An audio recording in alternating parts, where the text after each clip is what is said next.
오늘은 순종하면 무조건 이긴다라는 제목으로 하나님 말씀 증거하도록 하겠습니다. 5장까지는 이제 전쟁 준비였습니다. 근데 그 준비 자체가 비상식적인 준비입니다.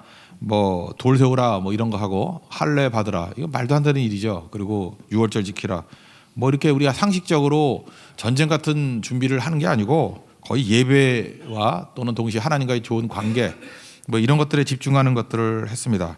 이제 막상 이제 전쟁을 하게 되는 그런 상황입니다. 첫 번째 전쟁이 여리고 전쟁인데 우리 같으면 이제 무슨 생각을 했어요? 확 밀고 들어가면 될 건데 계속해서 이렇게 뭐 할례 받고 머무르고 그러니까 여리고 진영에 있는 사람들은 오히려 그게 공포심을 갖게 됐던 것 같아요. 그래서 그들의 반응이 1절에 나와 있습니다. 1절 한번 읽겠습니다. 시작. 이스라엘 자손들로 말미암아 여리고는 굳게 닫혔고 출입하는 자가 없더라. 여리고의 반응은 초긴장이더라. 문 닫고 출입하는 자 없는 그런 초긴장이더라. 이제 승리하는 얘기가 쭉 나오는데 우리 이제 기대하죠. 오늘도 저랑 같이 어떤 형제가 그런 얘기 하더라고. 오늘이 여리고 무너뜨리는 날이네요. 그래서 제가 기대하지 마 그랬어요. 왜 그러냐? 우리는 이제 뭐 스포일이 다 돼 있어서 내용을 다 알지만 이거 모르고 이럴 때 되게 기대하잖아요. 근데 기대할 내용이 없어요. 그냥 좀 지루합니다. 지루하고 좀 반복적이고 그리고 정지 상태가 지속되는 것 같은 그런 느낌을 받아요. 왜냐하면 똑같은 얘기를 3번 하거든요. 똑같은 얘기를. 그리고 실제로 전쟁 이겼다 그러는 승리를 묘사하는 건 딱 한 절이에요. 그러니까 우리는 기대가 되잖아요. 여리고 어떻게 무너졌나 뭐 이런 기대가 있는데 그냥 무너졌 내용은 딱 한 절이 20절. 20절 한 번만 읽어보겠습니다. 20절. 시작. 이에 백성은 외치고 제사장들은 나팔을 불매 백성이 나팔 소리를 들을 때 크게 소리질러 외치니 성벽이 무너져 내린지라 백성이 각기 앞으로 나아가 그 성에 들어가서 그 성을 점령하고 이게 다예요. 실제로 보면 성벽 무너진 거 우린 재밌을 거 아니에요, 그죠? 우리 역사를 보니까 밑에서 마이너스 200m 그러니까 그 수면보다 이렇게 더 낮아요. 그리고 예루살렘이 800m니까 한 1000m 되는 이게 기울기가 있는 곳이에요. 그 요단강부터 예루살렘으로 올라갈 때 그래서 올라가는 거예요. 이게 비탈길을 거기에 이중벽으로 막아놨으니 얼마나 철옹성이겠습니까? 그죠? 그거 무너뜨리는 장면 자세히 묘사하면 되게 재밌을 것 같은데 한 줄로 다 끝내버려요. 그냥 무너졌더라. 그리고 우리가 지루하다고 제가 표현을 했는데 이게 메시지라니까. 지루한 게 메시지예요. 지금 3가지를 얘기를 하는데 첫째는 시나리오를 얘기하는 거예요. 어떻게 하면 여리고성이 무너지는지 다 알잖아요. 하루에 한 바퀴씩 마지막 날 7바퀴 돌고 뭐 소리 지른다. 그거를 첫 번째는 그 하나님께서 여호수아에게 말씀해 주는 게 첫 번째 내용. 또 여호수아는 그 들은 얘기를 가지고 백성들에게 전달해 주는 게 또 2번째 내용. 그리고 또 백성들은 그 똑같은 얘기를 지겹게 그죠? 그대로 행했다라는 것이 또 3번째 내용. 그러니까 우리가 볼 때 바보 아니야 이거 뭐 똑같은 얘기를 3번이나 얘기해? 그게 메시지라고요. 그러니까 반복되는 건 다 메시지가 있습니다. 중요하다는 거죠. 제가 얘기를 했죠. 어떤 템포를 잘 봐야 된다고. 템포가 빨리빨리 지나가는 것은 정보를 얻으라는 얘기고 템포가 좀 천천히 가라 그러는 얘기는 메시지가 있다는 거예요. 그래서 템포가 제일 천천히 가는 것 중에 하나가 뭐예요? 그게 대화라고 대화. 성경에서 대화가 나오는 것은 이거 괜히 들어간 게 아니에요. 굉장히 중요한 거죠. 그래서 욥기 같은 데 보면은 욥이 아내 시험 당했을 때 그 욥이 아내가 했단 얘기라 그러면서 그렇게 얘기하잖아요. 하나님 저주하고 죽어라. 그러면 이게 욥의 아내가 한 얘기예요? 욥이 한 얘기예요? 그 겉으로는 욥이 아내가 한 얘기지만 이건 사실 욥의 이야기라고. 왜냐하면 여자들은 말이 많잖아요. 뭐 얼마나 많이 했겠어 말을. 엄청나게 많이 했는데 그것만 딱 기억을 하는 거야. 그렇다 그런 건 물론 마리아 아내가 했겠지만 그 마음에 새긴 건 누구예요? 욥이라고. 그게 욥의 얘기예요 그건. 우리도 마찬가지라고요. 여러 가지 얘기했는데 뭐 이렇게 말 전하는 사람이 있죠. 누가 그랬는데 라고 하는 거. 그거 그 사람 얘기한 거 아니에요. 전하는 사람 얘기예요. 왜냐하면 자기 마음에 그 마음이 없으면 못 전달해요.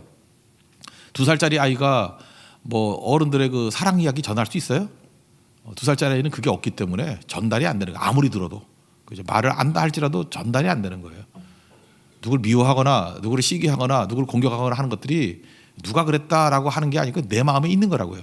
있기 때문에 들리는 거예요. 하나님 사랑해 보세요. 하나님 사랑하면 하나님 말씀이 들리죠. 그러니까 하나님 말씀이 안 들리는 건 뭐냐 하면은 못 듣는 거지 안 들리는 게 아니라는 것입니다. 그래서 그런 메시지를 볼 줄 알아야 된다는 거예요. 그래서 성경을 읽을 때 맥락입니다. 이렇게 템포를 통해서 강조점을 찾아내야 되고 또 하나는 반복을 통해서 중요한 것이기 때문에 반복하는 것이다. 이 성막도 그래서 그 출애굽기도 21장 이하부터가 좀 지겹잖아요. 지겨운 분은 지겨울 거예요. 그러니까 그만큼 중요하다는 거예요. 왜 그렇죠? 성막 이렇게 만들라라고 하는 걸 하나님 모세에게 알려주는 거. 또 모세가 백성들에게 성막 이렇게 만들라라고 지시해 주는 거. 그다음에 세 번째 뭐예요? 백성들이 그 지시받은 그대로 했다라는 것도 그것도 몇 마디가 아니라 그 몇 장씩 그렇게 나간다고요. 그러니까 우리 이럴 때 헷갈리는 거죠. 이거 뭐 도대체 했던 소리 또 하고 또 하고 또 하고 또 하고 그 흐름을 보라고요. 그만큼 중요하다는 거예요. 그만큼. 그리고 또 중요한 게 뭐예요? 여기 메시지가 뭐죠? 순종함이 이긴다는 거예요. 순종함이 이긴다. 하나님 말씀이 모세에게 그대로 동기화되고 모세의 메시지가 그대로 백성들의 행동으로 동기화되더라. 그러니까 승리하더라 그거예요. 그게 메시지지 뭐 여기서 우리가 여리고를 어떻게 이기는지 뭐가 중요한 거예요. 그래서 20절 한 절에서 승리의 비결 그거를 알려주고 있다는 것입니다. 우리 성도들도 하나님 말씀을 듣고 전달 잘하십시오. 잘 들어야 전달하기 위해서 들어야 돼요. 그러니까 여러분 그 듣는 것도 그냥 필요한 것만 새겨 듣겠다 이런 사람들은 은혜 못 받아요. 이걸 전달해 주겠다라고 생각하면서 들어야 된다고요. 그게 전도죠. 그리고 전도된 그 사람들이 그대로 실행하게 될 때 이 부흥이 일어나고 생명의 구원이 나타나게 된다는 것입니다. 그러니까 이렇게 살면은 그 시대가 전성기 되고 하나님의 역사가 나타나는 게 되는 거고 뭐 맨날 그러자 한 귀로 듣고 한 귀로 흘려버린다고. 그 뭐 깡통이지 뭐 깡통 그죠? 그럼 뭐 귀만 아프지? 아마 귀만 나갈 거예요. 보청기 빨리 써야 될 거예요. 귀만 아프기 때문에 들어야죠. 듣는 귀. 그게 중요하다는 것입니다. 먼저 2절을 한번 보겠습니다. 하나님께서 이미 말씀하면서 승리했다는 거예요. 2절의 내용이 뭐죠? 이걸 예언적 과거라 그러는데 2절 한번 읽겠습니다. 시작. 여호와께서 여호수아에게 이르시되 보라 내가 여리고와 그 왕과 용사들을 내 손에 넘겨 주었으니 아직 전쟁도 안 했잖아요. 근데 넘겨 주었으니 과거로습니다. 이런 걸 예언적 과거 그래요. 우리도 우리말에 예언적 과거 쓰잖아요. 너 죽었다. 살아있는데 죽었대. 죽일 거다죠. I kill you. 그죠? 내가 너 죽일 거다. 반드시 죽을 거다. 확실성 이런 거죠. 하나님께서 이미 이루어진 사실같이 얘기하잖아요. 내 손에 넘겨주었으니 과거예요. 그게 과거. 그러니까 하나님 말씀은 다 과거예요. 왜냐하면 다 이룬 거예요. 우리가 뭐 하면 되죠? 순종하면 되는 거예요. 그대로 하면 다 승리하는 거예요. 그럼 우리 삶 가운데 여리고의 승리가 없죠? 알잖아요. 안 하니까. 그러니까 누구 책임이에요? 내 책임이죠. 하나님이 다 이루어 주신 거 우리는 하나 누리지도 못해요. 하나님이 이미 예비하신 모든 것들 믿음의 스위치를 눌러서 누리면 되는데 안 믿잖아요. 구원의 길 다 마련해 주셨잖아요. 노뱀, 장대기 위에 노뱀 쳐다보면 사는데 왜 죽었어요 다들? 안 쳐다봐서 죽었어요. 그 누구 책임이에요? 그게 하나님 책임이에요? 왜 나를 지옥 보냐고? 다 이루시고 난 다음에 쳐다보면 된다는데 믿으면 된다는데 지옥은 누가 가요? 죄 지어서 지옥 가는 게 아니고 안 믿어서 가는 거예요. 안 믿어서. 누구 책임? 내 탓이. 내 책임이죠. 우리도 마찬가지예요. 죽어라 안 믿어요. 믿는 게 중요한 거죠. 믿는 게. 믿음이 승리를 이루게 된다는 것입니다. 그래서 지금은 철옹성이고 아무것도 안 보이는데 이미 다 승리했다 그러죠. 내 손 넘겼다. 그러니까 히브리서 11장 1절에 나오는 믿음하고 똑같은 거죠. 믿음은 바라는 것들의 실상이에요. 바라는 상태였는데 실상이래요. 보이지 않는 것들인데 증거래요. 보이는 증거래. 물증이래요. 믿음은 그런 거라고요. 그래서 우리 듣는 순간 이미 다 이루어진 겁니다. 그죠? 이미 승리한 거예요. 예언적 과거. 이제 믿고 승리하면 된다라는 것입니다. 3절부터 7절까지가 하나님의 시나리오예요. 이렇게 하면 된다라고 하는 거. 다 아는 얘기니까 뭐 쭉 넘어가고 간단한 거 하나만 좀 살펴보도록 하겠습니다. 3절부터 7절까지 읽겠습니다. 시작. 너희 모든 군사는 그 성을 둘러 성주위를 매일 한 번씩 돌되 여섯 동안을 그리하라. 제사장 7번 7 양간나팔을 잡고 언약궤 앞에서 나아갈 것이요 7째 날에는 그 성을 7번 돌며 그 제사장들은 나팔을 불 것이며 제사장들이 양간나팔을 길게 불어 그 나팔 소리가 너희에게 들릴 때에는 백성은 다 큰 소리로 외쳐 부를 것이라. 그리하면 그 성벽이 무너져 내리리니 백성은 각기 앞으로 올라갈지니라 하시매 눈의 아들 여호수아가 제사장들을 불러 그들에게 이르되 너희는 언약궤를 메고 제사장 7은 양간나팔 7을 잡고 여호와의 궤 앞에서 나아가라 하고 또 백성에게 이르되 나아가서 그 성을 돌되 무장한 자들이 여호와의 궤 앞에서 나아갈지니라 하니라. 뭐 다 아는 얘기죠. 근데 특별히 우왕좌왕하지 않고 하나님 시나리오를 다 줬으니까 이렇게 하면 된다라는 거죠. 우리도 말씀 받았잖아요. 이제 할 일이 뭐예요? 전하고 또 순종하고 하는 거죠.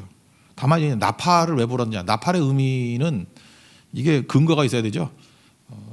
민수기 10장 한번 보게요. 8절 9절 211페이지입니다. 찾아보세요. 앞으로 가서 민수기 10장 8절 9절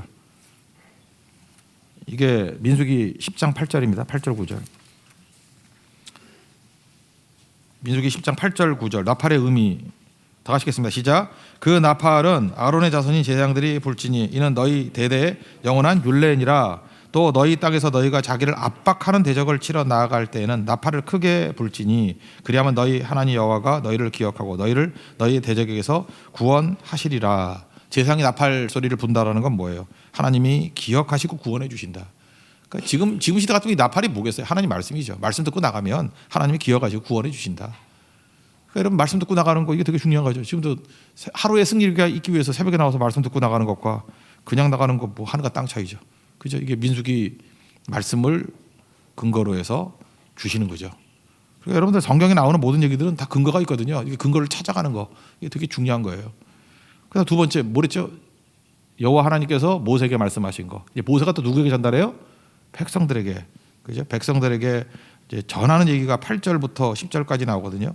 근데 여기서 특별히 중요한 것은 그 특이점이 침묵하라는 거예요. 10절 같은데 침묵하라. 떠들지 말라. 초긴장 상태인데 떠들지 않고 조용히 되니까 여리고 쪽의 입장에서 어떻겠어요? 저거 뭐지? 뭐 이런 느낌이 있고.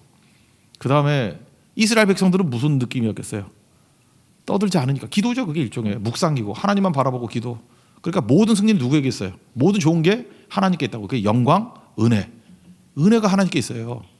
그러니까 믿음의 초점이죠. 믿음을 가지고 하나님이 하라는 대로 지금 믿음의 행동을 하고 있는 거예요. 믿음의 스위치를 누르고 있는 거예요.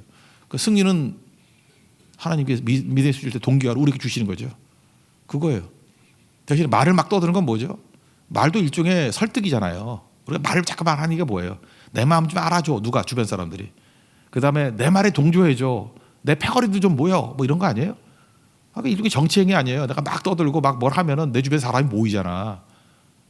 그게 악하다는 거예요. 그렇게 한다는 건 뭐예요? 자기 힘으로 하겠다는 거 아니에요. 화 있을 지죠. 망할 놈이에요. 그거 망할 놈. 입 다물고 하나님이 이루지 않으면 아무것도 될 게 없습니다. 라고 하는 게 침묵이고 그래서 그게 묵상이고 기도라고요. 그래서 이들이 한 게 하나도 없잖아요. 그래서 내가 믿음의 스위치라 그런 거야. 이걸 공로라고 할 수 있어요. 한 바퀴 도는 걸 공로라고 할 수 있어요? 지금도 정신 나간 사람들 뭐 저거 집 사고 싶다고 매일 한 바퀴 도는 사람이 있는데 주님이 언제 돌랬어? 자꾸 그런 얘기하면 내가 돌겠어 진짜. 하나님이 뭐 이렇게 한 바퀴 돌면 집 준다 그랬어요? 이걸 뭐 여리고 작전이라 그러지 뺑뺑 돌고 맨날 그러는데 그거 아니에요. 그거 주님 언제 그랬냐? 그 욕심이지. 그 욕심을 근거로 해서 이상한 짓 하는 거지. 하나님 주신 말씀 아니에요. 말씀이니까 이거는 이대로 되는 건 뭐예요? 하나님 말씀이 이루어지는 거고 하나님 방식대로 하는 거 아니에요. 이게 중요한 거죠. 주님 바라보는 거. 오히려 돌면서 기도보다는 우리는 기도를 어떻게 해야 돼? 교회에서 엎드려 기도하는 게 더 나은 거지. 그래서 입 다물라고 하는 건 그런 거예요. 그래서 여러분들이 위기 순간에 큰 싸움의 승리를 앞두고는 그 교회가 믿음이 있는 교회는요. 이렇게 선교를 앞두거나 이렇게 큰 일을 앞두고는 이상하게 조용해져. 왜 조용해지냐면은 사람 쳐다보는 시각들을 다 거두어서 주님만 바라봐요. 그리고 기도가 깊어져요. 여러분 보통 그러잖아요. 새벽에 나와서도 옆 사람 시끄럽게 기도해서 기도가 잘 안 된다. 뭐 그런 것도 있겠지요. 근데 뭐 이렇게 신경 쓰여서 잘 기도가 안 그거 자체가 아직도 믿음이 약한 거예요. 사람이 보이는 거 아니야 잠깐만 와서. 그 군중 속에 있다 할지라도 묵상하면서 하나님과 1대1의 자세가 될 수 있어요. 주님밖에 없으니까. 그걸 길러야지. 그럼 뭐 맨날 산에만 올라갈까요? 기도하러? 그건 아니죠. 순간순간마다 주님의 임재가 있게 만드는 거. 그게 중요하다는 것입니다. 그래서 백성들에게 전달했을 때 메시지는 침묵하라. 이게 조금 더 가미된 얘기예요. 그죠? 8절부터 10절까지 읽겠습니다. 시작. 여호수아가 백성에게 이르기를 마침에 제사장 7은 양강나팔 7을 잡고 여호와 앞에서 나아가며 나팔을 불고 여호와의 언약궤는 그 뒤를 따르며 그 무장한 자들은 나팔 부는 제사장들 앞에서 행진하며 후구는 궤들을 따르고 제사장들은 나팔을 불며 행진하더라. 여호수아가 백성에게 명령하 이르되 너희는 외치지 말며 너희 음색을 들리게 하지 말며 너희 입에서 아무 말도 내지 말라. 그리하다가 내가 너희에게 명령하여 외치라 하는 날에 외칠지니라 하고. 침묵이에요. 그 침묵한 사람 기도하는 거라고. 그러니까 지금도 어떤 일을 앞두고 잠깐 말이 많은 사람이 있으면 여러분 벌써 감이 오죠. 저 응답 없을 건데, 저 고난이 길어지겠군, 되는 일 하나도 없겠군. 근데 막 어떤 압박이 있는데도 불구하고 침묵하면서 기도하면 야, 저 하나님이 일하시겠군. 그게 중요한 거예요. 그래서 우리가 뭐 점쟁이라서 알아맞히는 게 아니고 이런 말씀을 통해서 하는 거라고. 떠들면 기도 없는 거예요. 저 오래 가겠군. 근데 침묵하면서 주님만 바라보고 있으면 하나님께서 은혜와 축복을 부어주시겠군. 저 100배의 축복이 있겠군. 또 하나님께서 그 엄청난 승리를 주시겠군. 여리고가 무너지겠군. 이거를 알게 된다는 것입니다. 그 또 반복이 세 번째 이제 뭐예요? 그대로 했다예요. 좀 지겹지 않아요, 그죠? 근데 전 이것 이렇게 생각해요. 안식일을 택해 7일 동안 돌았으니까. 7일이면 안식을 건너뛸 수가 없잖아요, 그죠? 그러니까 안식일에 일하지 말자라는 게 아무것도 안 하자는 게 아니고 안식일은 뭐예요? 하나님의 승리를 맛보는 게 안식일이라고. 사실 목회자 같으면 주일이라 그럴 때 더 바쁘잖아요. 더 힘들고. 안 그래요? 제가 일주 중에 제일 육체적인 이게 노동이라 그러면 제일 많은 게 주일이죠. 근데 그게 일이에요? 아니, 하나님이 일하시는 거에 동참하는 거죠. 주일은 그래서 여러분 6일 동안은 여러분들이 뭐 각자의 사역지에서 하나님이 함께 하시지만 자기 일 하잖아요. 주일은 그 모든 걸 다 끊어놓고 어떤 주의 일을 하면서 하나님의 일하시는 거에 동참하는 거예요. 거기에서 은혜를 누리는 거죠. 그래서 주일은 축복의 날이에요. 복된 날이에요. 이걸 못 누리는 사람은 제보다 큰 인물 안 돼요. 왜 그러냐면 보충이 안 되니까, 충전이 안 되니까. 그 어디까지 가겠어요? 제대로 못 가는 거죠. 요한복음 5장에 보면 베데스다 목가에서 막 절망에 빠진 사람도 있잖아요. 38년 된 병자를 주님이 고치셔요. 그랬더니 뭐 안실에 고쳤다고만 난리친데 그때 하나님 예수님 뭐라 그래요? 내 아버지가 지금도 일하시니까 나도 일한다. 그러니까 안식일이 뭐 하는 날이라는 거예요. 적극적인 의미를 가지라는 거예요. 주의 일에 동참하는 날이지. 엎어져 잠만 자는 게 그게 주의 일이 아니다. 뭐 이런 거를 강조해주고 있습니다. 그래서 그들이 이렇게 순종하면서 여기도 강조되는 건 저는 그 11절에 잤다라는 말이 나와요. 이렇게 한 바퀴 돌고 잤다. 이게 시편 127편 기억나지 않습니까? 여호와께서 집을 세우지 아니시면 세우는 자의 수고가 헛되고 그러다가 2절 마지막에 가면 뭐가 나와요? 그 살아가시는 자에게 잠을 주시는도다. 이 잠은 누가 잘 수 있는 거예요? 평안함이에요. 주님이 공급해 주시고 주님이 집도 세워주시고 보호도 해 주시기 때문에 나는 잘 수 있어. 이해가 돼요? 시편 120편 1절 2절이 그거예요. 주님이 세워주시고 지켜주시고 그 다음에 내가 수고할 때 열매를 거두게 하셔. 그걸 믿기 때문에 난 잘 수 있어요. 그게 맥락이에요, 맥락. 그러니까 이 백성들도 믿음이 생긴 거죠. 돌고 잘 잤다. 그래서 잔이라 하는 게 핵심이에요. 잔이라. 순종했다는 거죠. 11절부터 13절까지 순종 얘기입니다. 읽겠습니다. 시작. 여호와에게가 그 성을 한 번 돌게 하고 그들이 진영으로 돌아와서 진영에서 잔이라. 또 여호수아가 아침에 일찍 일어나니 제사장들이 여호와의 궤를 메고 제사장 7은 양과 나팔 7을 잡고 여호와의 궤 앞에서 계속 행진하며 나팔을 부르고 무장한 자들은 그 앞에 행진하며 후군은 여호와의 궤들을 따르고 제사장들은 나팔을 불며 행진하니라. 그러니까 이거는 제가 이번에 뭐 어떤 장관 되신 분이 이 말 썼다 그러는데 우리도 맨날 써요. 줄탁동시라고. 줄탁동시 또는 줄탁동기. 이건 하나님과 합작했다 이렇게 말하면 좀 곤란한 것 같고 그 병아리 깨고 나올 때 안에 있는 병아리가 쪼는 거를 줄이라 그러고 바깥에 있는 어미 닭이 쏘는 걸 탁이라 그래요. 그래서 안에서도 쪼고 밖에서 쪼고 줄탁, 줄탁. 그래서 동기 또는 동시 뭐 이렇게 되는 거죠. 중국말은 최탁 동시 그래서 그 동시라는 발음 때문에 우리 한국에서는 동시라는 말을 더 많이 쓰는 것 같아요. 최탁 동시. 한자 2개 다 써요. 동기도 쓸 수 있고. 이거 조심해서 써야 돼. 그러니까 하나님과 우리가 합작해서 뭐 한다 그게 아니고 하나님이 다 이루셨는데 우리도 순종의 스위치를 눌러야 된다는 거예요. 아 병아리가 쪼야 뭐 쪼아 지가. 자기도 반응해 주는 거예요. 엄마 하고 반응해 주는 거예요. 엄마. 그죠? 엄마 그게 줄이에요 줄. 엄마 줄. 내가 줄을 해야 돼. 하나님이 탁으로 탁탁 좀 세 보이잖아요. 탁탁 그죠? 우린 줄 탁. 하나님 말씀하시니까 순종. 주님 말씀하시면 내가 나아가리다. 주님 말씀하시면 이게 탁이에요. 내가 나아가리다 이게 줄이에요. 줄탁 동시. 그때 놀라운 일들이 이루어지게 된다. 그런 얘기죠. 승리했던 거 아까 읽었지만 다시 한번 읽읍시다. 20절. 시작. 이에 백성은 외치고 제사장들은 나팔을 불매 백성이 나팔 소리를 들을 때 크게 소리질러 외치니 성벽이 무너져 내린지라. 백성이 각기 앞으로 나아가 그 성에 들어가서 그 성을 점령하고. 여기 혹시 초신자들 계시면은 여리고성 무너졌다는 거 나도 옛날에 들었었는데 아니 무너진 내용이 한 절밖에 없네. 오히려 놀라죠. 어떻게 무너졌는데 궁금했는데 이게 중요한 게 아니에요. 무너지는 건 뭐 당연한 거다 이거이고 무너지게 되는 과정이라고요. 말씀 듣고 말씀 전달하고 말씀대로 순종하고 그 3번 반복하는 거예요. 이거 뭐 여기만 나오는 게 아니에요. 계속 나오는 거예요. 계속 말씀 듣고 예수님이 가나의 혼인자지 말씀 듣고 마리아 전달하고 하인들 순종하고 물리 포도주 되는 기적이랑 뭐 다를 게 뭐 있어요? 그 짧으니까 11절 내에서 다 이루어지니까 그냥 쑥 읽고 지나가는 거지. 구약은 시간이 많아서 그런지 모르게 잔뜩 써놓으니까 그런 거지. 다 내용은 똑같은 거죠. 우리 삶 속에서 다시 한번 묻겠습니다. 여리고가 있는데 무너지지 않는 이유가 뭐예요? 이런 순종이었기 때문에. 그래서 순종은 골라서 하는 거 아닙니다. 여러분 순종을 골라서 하시는 분들 있죠. 이렇게 이해 납득 공감되는 거. 그럼 절대로 여리고의 승리는 맛봅니다. 이건 절대 이해도 안 되고 공감도 안 되고 이건 납득도 안 돼요. 좀 조롱하면서 얘기한다면 그러니까 그 꼴로 사는 거예요. 우리 삶 속에서 여리고의 큰 승리를 이루기 위해서는 순종만은 골라서 하는 거 아니에요. 그냥 주님 주시는 거 어떤 순종이든지 순종하게 될 때 이런 승리를 맛보게 된다라는 것입니다. 순종하십시오. 다 순종을 통해 승리를 맛보는 종 되기를 바랍니다. 한 가지 이제 중간에 팁으로 나오는 게 뭐냐, 기생 라합 이야기가 끼어 나오죠.